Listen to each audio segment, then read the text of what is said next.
Hey guys, what's going on? I'm John Malecki, and in this video I'm going to build this rolling sheet good cart.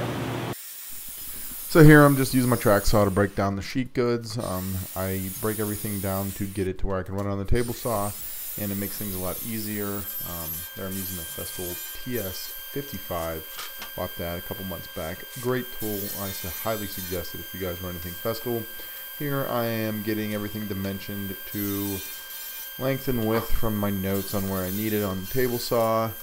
From that point, I just continue to break down the sheet goods. Having this 52-inch outfeed, fence on the saw stop is quite awesome. I had a 30-inch on my last saw, and this thing just makes life so much easier.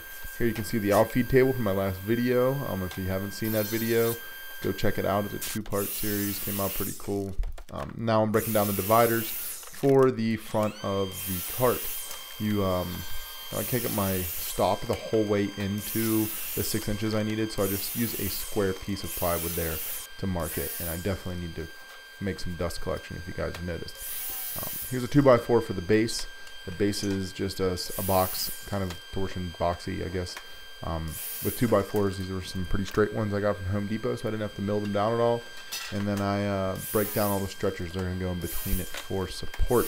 Quick work on the chop saw, as you can see, and that is a Craig T-Track precision guide system or something like that if you guys are curious. Countersink and face screwing the base of the box together. For simplicity's sake, and I had my Foreman set to 3/4 inches, and I didn't feel like adjusting it because we were working on some cabinetry as well while I was whipping this thing together, while I was waiting for some glue to dry. So went with a good old face frame, 3-inch screws, countersunk, glue and screw, and it'll hold together fine.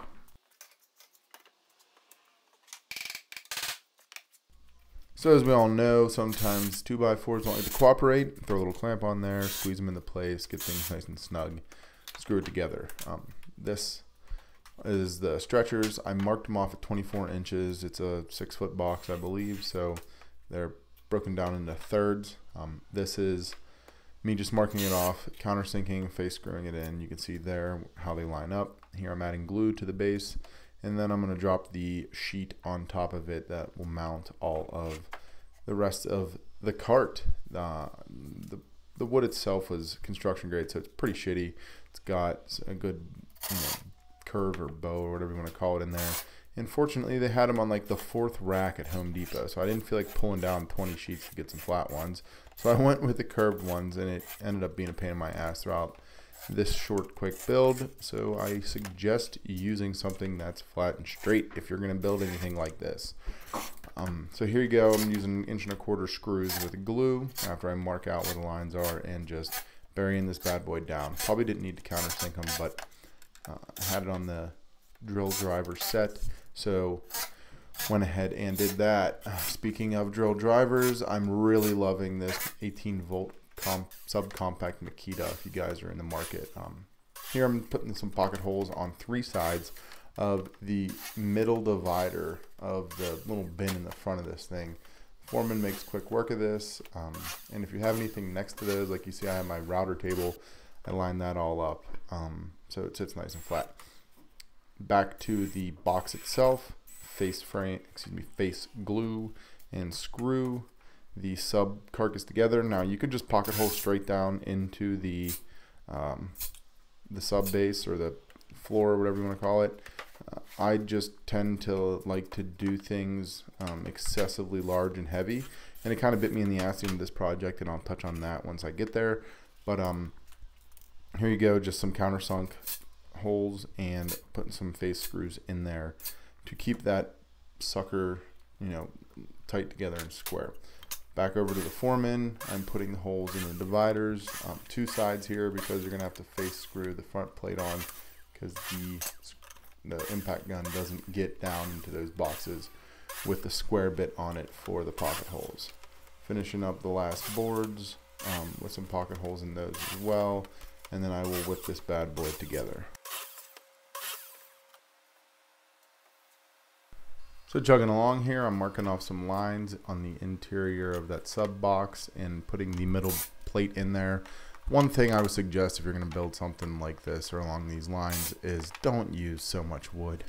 I really paid for it in the end, and I just didn't feel like, I don't know, I guess designing something simpler with stretchers in it that had a little less weight. So doing this, I picked up an exorbitant amount of weight because I decided to use like 3 full sheets basically. But marking off the dividers, making sure they're square, screwing those in here. Now having that full sheet gives a nice backer to everything I'm leaning in the front. So there is a little bit of benefit to it, but it does make the thing heavy.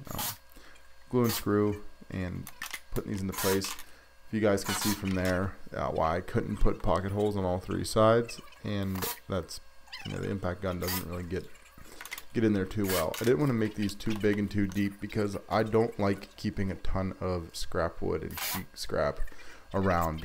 You tend to never ever use anything smaller than 6 inches, and especially short stuff. So if I'd had bigger bins, it would have made something that I could just have a bunch of junk in there. That would have just taken up a bunch of space.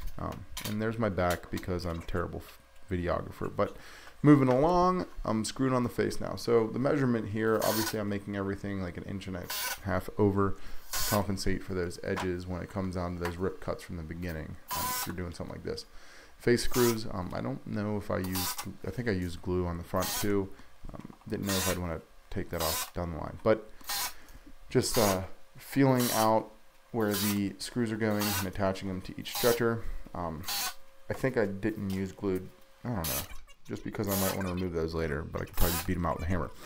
I am screwing the subframe down to the box right here, and like I said, you could probably pocket hole that all in.